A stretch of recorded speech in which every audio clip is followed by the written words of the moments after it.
বাবা, চলো না সাউথ কোরিয়ায় যাই। সাউথ কোরিয়া কি বদের হাডি?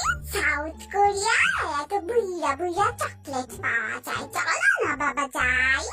আহা বদের হাডি, চকলেট তো তোমার আমি বাংলাদেশ থেকেও কিনে দিতে পারি, তাই না? পারো, কিন্তু বাংলাদেশের চকলেট তো এত বুইরা বুইরা না, শুধু শুধু। তাইলে তোমার সাউথ কোরিয়ার বুইরা চকলেটই লাগবো।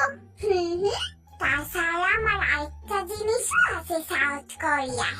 কি সেটা শুনি একটু। ওই যে আমার ব্রেইনিথিংস। কি বদের হাড্ডি, বাবার সামনে এখন মুখ দিয়া তোর বিটিএস বাড়ায় না? বল বিটিএস। না মানে তোর আর ইহি ইহি করন লাগবে না, তুই 2 মিনিট খারাপ, তোর আমি উষ্টা সাউথ কোরিয়া পাঠাইতাছি।